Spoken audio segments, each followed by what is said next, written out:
quelles sont les bonnes pratiques d'un recrutement aujourd'hui chez Leroy Merlin? Alors, aujourd'hui chez Leroy Merlin, de façon générale, on a conscience que la compétence s'acquiert et donc on porte beaucoup d'attention aux valeurs de nos candidats et à leurs aptitudes, à qui ils sont en tant qu'êtres humains. Et c'est la raison pour laquelle on a mis en place, dans la plupart des cas, un recrutement sans CV. Aujourd'hui, un candidat qui postule sur notre site internet, sur une de nos offres, reçoit un lien vidéo et réalise un pré-entretien vidéo. Ce pré-entretien vidéo, on pourrait en quelque sorte considérer qu'il remplace aujourd'hui le CV dans la plupart des recrutements, puisque si on parle d'un candidat apprenti, on peut imaginer qu'aujourd'hui, il n'a pas encore une expérience très fournie sur son CV, c'est bien normal. Et donc, c'est la raison pour laquelle on va plutôt s'intéresser à qui il est et à ce qu'il va pouvoir apporter à l'entreprise en tant qu'individu. Comment naît un besoin dans votre entreprise aujourd'hui? Alors, il y a plusieurs façons d'identifier un nouveau besoin en recrutement. La première, c'est soit stratégique, soit on prend une décision de créer un besoin qui aujourd'hui n'existait pas, parce que notre activité évolue ou parce qu'on a on a décidé de mettre en place une nouvelle organisation qui nécessite aussi qu'on y intègre une nouvelle personne, par exemple. Ou soit c'est lié, par exemple, comme toutes les entreprises, à un départ. Et donc là, on échange avec les managers de leurs besoins pour justement pouvoir le cibler et identifier le bon profil. Quelle place elle représente l'alternance dans le recrutement d'aujourd'hui? Est-ce que vous voyez vraiment du positif là-dedans?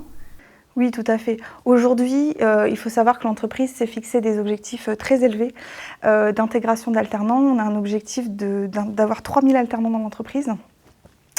Et cet objectif, il a pour vocation aussi de valider ces alternants.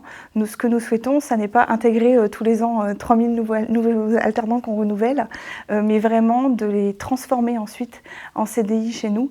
Et donc, c'est la raison pour laquelle on passe aujourd'hui beaucoup de temps dans les écoles, à la rencontre de nos futurs alternants, parce qu'on a conscience que c'est une belle clé d'entrée dans notre entreprise.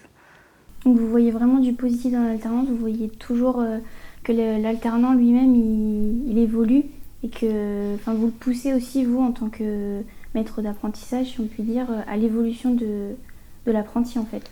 Oui, exactement. Et je peux vous garantir qu'en tant que manager ou qu'en tant que responsable RH, c'est très valorisant aussi de voir l'évolution d'un jeune qui est arrivé chez nous. J'ai un exemple en tête.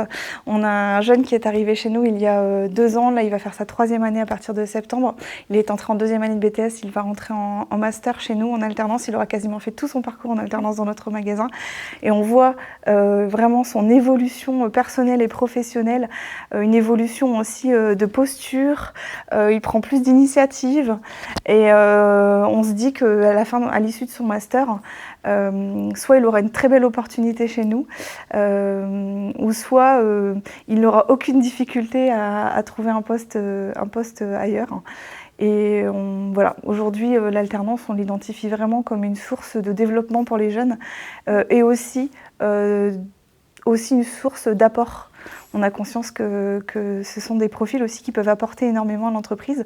J'accompagne par exemple moi-même une community manager en alternance et donc elle apporte aussi un regard que nous on n'a pas aujourd'hui, une expertise que nous n'avons pas aujourd'hui, une connaissance technique dont on ne dispose pas.